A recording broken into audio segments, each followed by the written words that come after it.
This case takes us to Esto, a very small and quiet town in the state of Florida, with a population of fewer than 500 people. August 2007 was incredibly hot in Esto, and on the 8th, the thermometer climbed above 100 degrees Fahrenheit, 38 degrees Celsius. In the heat of the day, a 911 operator answered a call. A frightened woman was screaming that her daughter had fallen into the pool and urgently needed help. 911. I need an ambulance. What's wrong, ma'am? My daughter fell in the pool and she's not breathing. Where at, ma'am? In Esto. Oh, God. Just a second, ma'am. Her lips are purple. What do I do? Ma'am? Water's just coming out of her nose. Yes, sir. Ma'am? Huh? You said water's coming out of her nose? Yes, I've got her on her side. It's just coming out of her nose every time I move her. Okay, hang on just a second. Please hurry. Rescue? Yes, ma'am. I've got them on the way. I'm going to see if they can do something to help you. Hang on just a moment. When emergency responders arrived at the scene, they were met with a horrifying sight. A young woman was kneeling over a little girl, performing first aid. The girl was identified as 7-year-old Adriana Hutto. The woman turned out to be her mother, 27-year-old Amanda Lewis. For a moment, it seemed the medics' efforts were paying off when they found a pulse in Adriana. She was airlifted to Panama City Medical Center's intensive care unit, where doctors fought for her life for an hour. Sadly, their efforts failed. At 5:05 p.m., Adriana Hutto was pronounced dead. Little Adriana was just 1 month away from her 8th birthday. She lived in Esto with her mother Amanda, her younger brother AJ, Andrew Jordan, her mother's boyfriend Alan Carnley, and his 14-year-old son, Alan Michael Carnley. Adriana was a very energetic child. In contrast, Andrew Jordan, whom everyone called AJ, was a quiet and calm boy. He could sit in a corner and play for hours without bothering anyone. After Adriana was taken to the hospital, Amanda was asked to stop by the police station to answer a few questions. Amanda agreed, and when she arrived, she was invited to explain what had happened. Amanda explained that she worked as a nurse at a nursing home, and that morning she had come home after a night shift that ended at 8 a.m. While the kids were watching cartoons, she, as usual, lay down to get some rest and regain energy after a sleepless night. Later, she planned to take the children to the store to buy school supplies. She napped until around noon or 1 p.m. Alan's son was also resting in his room. By noon, the weather outside had become very hot, and the kids wanted to cool off in the pool. Amanda told them that they would be going shopping soon, so there wouldn't be time to splash around. The kids then ran outside to play while she continued getting ready. It's worth noting that earlier that summer, Alan had bought a pool for the kids. It was 120 centimeters tall, and the only way they could get in was by climbing a ladder and then descending it into the pool. The children were only allowed in the pool under adult supervision. When neither Alan nor Amanda was present, they would lock the ladder in the shed, and only they had the key. Additionally, when the pool wasn't in use, it was always kept covered, except when Alan added chemicals to disinfect the water, which required the cover to stay off for 2 days. He had done just that a few days before the tragedy. That day, as Amanda continued getting ready, AJ ran into the house and said that Adriana was in the pool. Knowing the girl couldn't have climbed over the high edge by herself, Amanda assumed he meant she was by the pool and told him to ask his sister to come inside. When a few minutes passed and the children didn't appear, Amanda went to check on them. Walking into the yard, she noticed her little son using a net as if trying to fish something out of the water. When she ran to the pool, she saw her daughter inside. Amanda began performing CPR and called 911. In a state of panic, she told the dispatcher that her daughter had fallen into the pool, wasn't breathing, and needed help urgently. What happened next was already known to the police. The emergency responder, who was the first to react to Amanda's call, saw a small child's wagon near the pool with footprints from children's shoes on it. He concluded that Adriana had climbed onto the wagon, leaned over the edge of the pool, fell into the water, and was unable to get out, possibly because she hit her head. The police officers who arrived at the scene confirmed that there were no signs of foul play. They also didn't notice any inconsistencies in Amanda's account. As a result, based on the totality of the evidence, the case was ruled a tragic accident, but within a few hours, the police were stunned by news that forced them to reconsider their theory of what had happened. Adriana and AJ's grandfather called the police and reported that his grandson, the only witness to the incident, had information they needed to hear. Initially, AJ spoke with an officer who lacked experience in interviewing very young witnesses, which later led to doubts about the accuracy of the child's statements. Nonetheless, the boy told the officer that their mother was responsible for what had happened, He said Adriana had sprayed glass cleaner inside the house, which made their mom very angry. According to the boy, their mother then dunked Adriana in the water.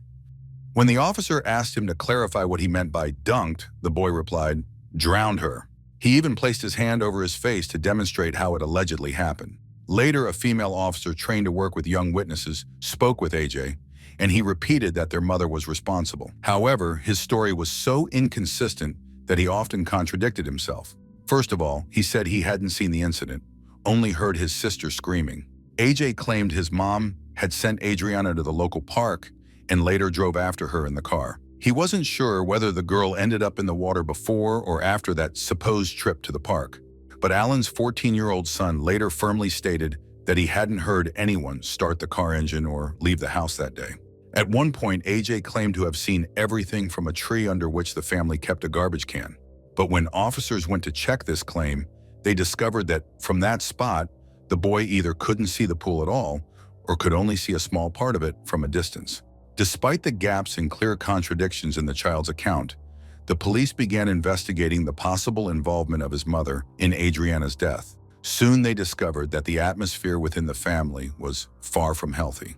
As the police began to dig deeper into the family's life, they discovered that Adriana had been diagnosed with attention deficit hyperactivity disorder. Children with this condition often struggle with concentration, are impulsive, and may seek attention through deliberate misbehavior. In other words, raising Adriana was much more challenging than raising AJ. During a search of the home, officers noted that the rooms were untidy, and there was an unpleasant odor in the children's bedroom, as the girl frequently wet the bed. But what concerned the investigators most was what they didn't find: children's toys. Amanda explained that she had taken away the toys as punishment for the kids not cleaning up their room. They would likely have gotten them back within a week, she said. For the time being, she had stored the toys in the shed. However, in the photos of the shed taken by police, no toys were visible. The police were also troubled by Amanda's behavior at the hospital. Dr. Linda Fox, a physician in the ICU, recounted that after she described Adriana's critical condition to Amanda and asked if she had any questions, Amanda simply asked where the vending machine was. After Adriana passed away, Amanda did not cry or show any visible emotion, which the doctor found unsettling. However, many people who knew Amanda well said this was typical of her. She rarely expressed her feelings outwardly and tended to keep everything bottled up inside.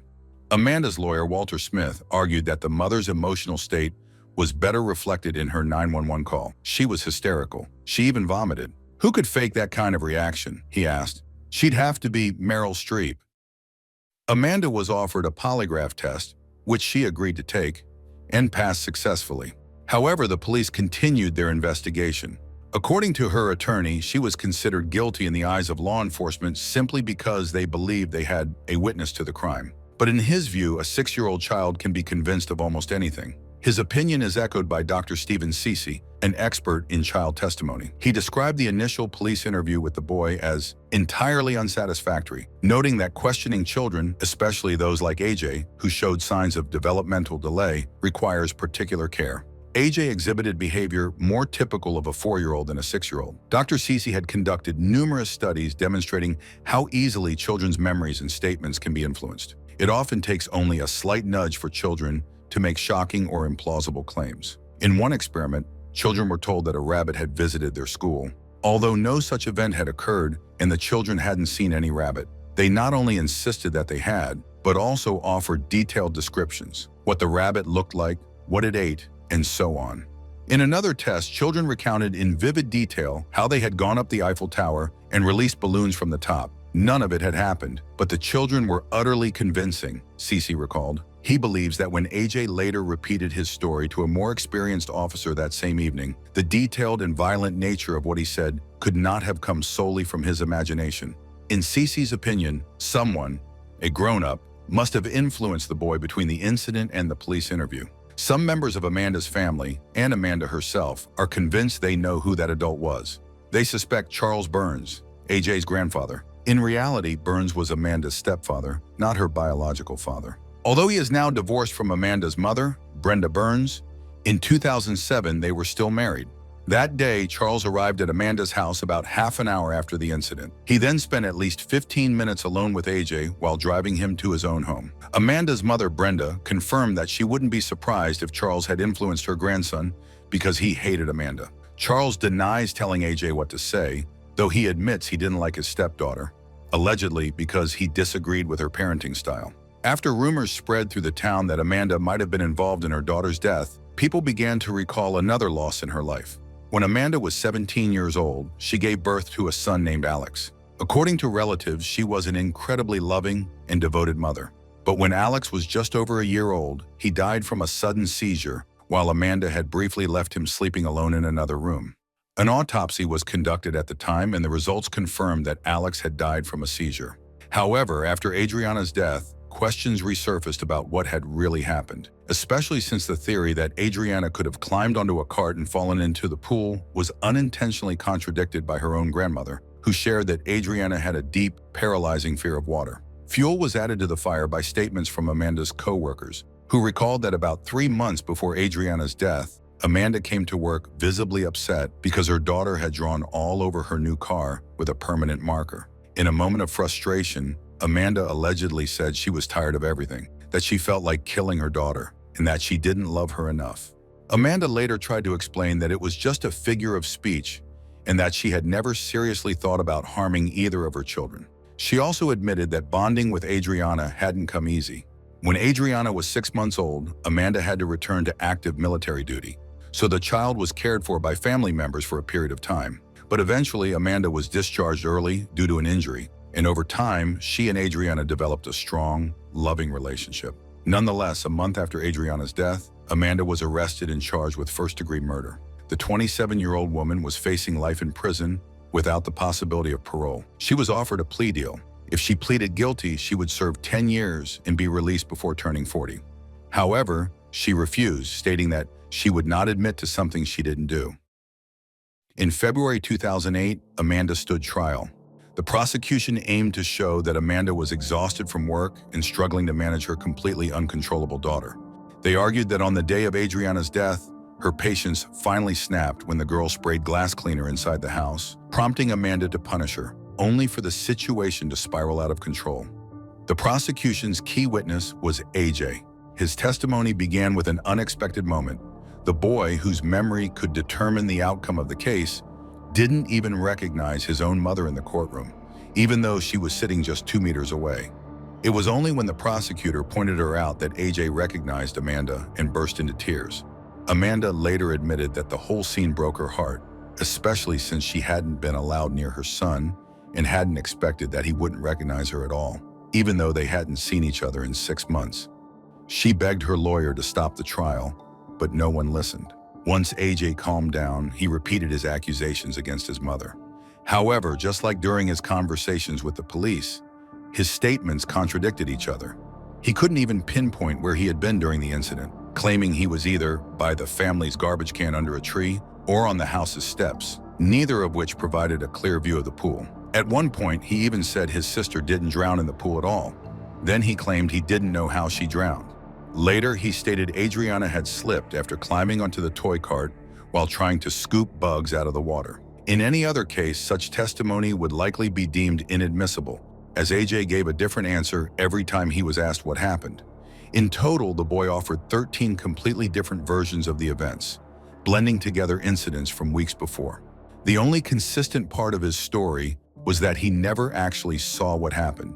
He only heard his sister screaming. Still, the prosecutor argued that AJ wasn't the only witness who swayed the jury in favor of the prosecution.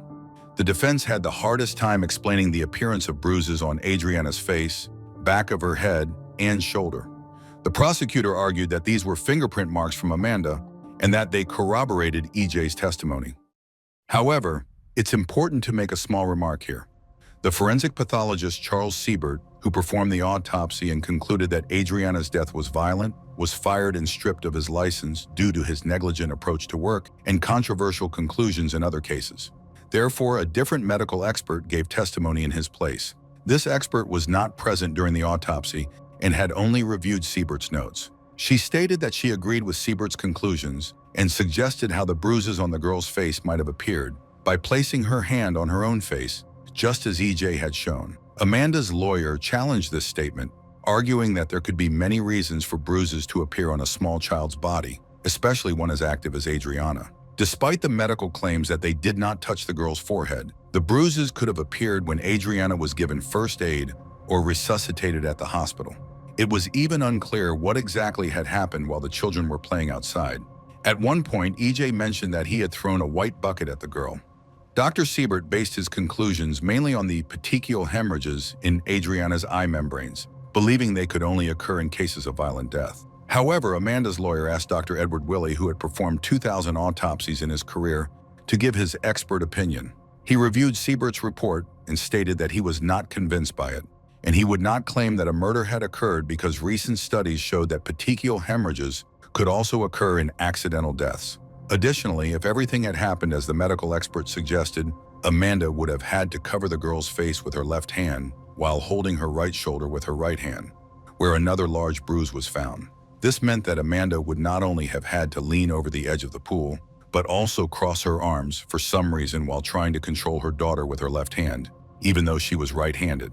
In addition, the defense presented numerous facts that painted a very different picture of the family's life.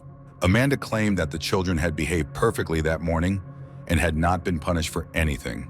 In fact, it was revealed that after an incident in which Adriana had fought at school and another incident where she threatened her brother with a knife, Amanda had sought help from a specialist who prescribed medication to help manage Adriana's condition. The medication had worked, the girl's behavior had significantly improved, and both her family and teachers noticed the change. Allen, who also testified in court, explained that the spray incident had happened 2 weeks before Adriana's death and that it was not a glass cleaner, but simply an air freshener. He also provided an explanation for the missing toys.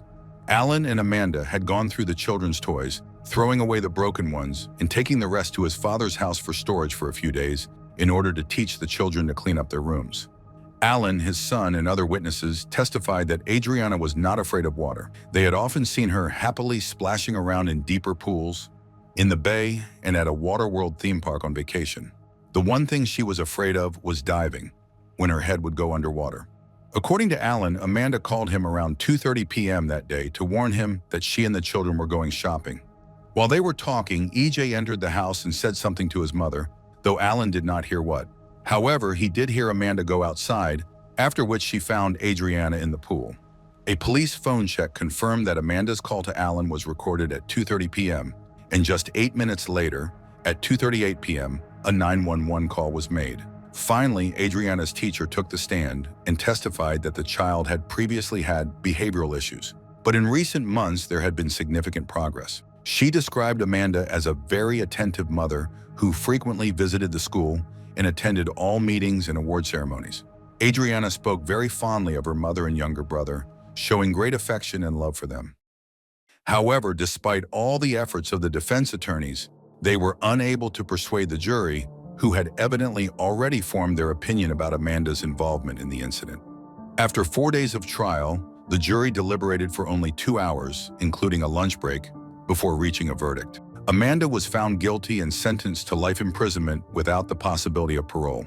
Although, in the eyes of the law, the case was officially closed, the question remains, was it irrefutably proven in court that Amanda Lewis was guilty of the heinous crime? Or were there reasonable doubts about her guilt? Additionally, should a 7-year-old child have been allowed to testify, knowing that his mother would spend the rest of her life in prison solely because of his words? Many still believe she was unjustly convicted and that EJ should not have been put on the stand at such a young age.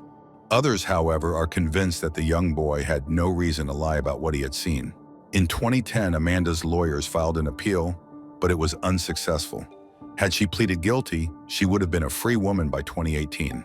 Now she serves a life sentence, no longer holding any hope of freedom. Many may wonder if EJ changed his mind as he grew older. Unfortunately, there is no answer to this question, as the last time Amanda saw her son, he smiled and waved goodbye to her as he left the courtroom. She has not spoken to him and has not received any letters from him. The boy was adopted by a family who cared for him after Amanda's arrest, and his surname is no longer Hutto.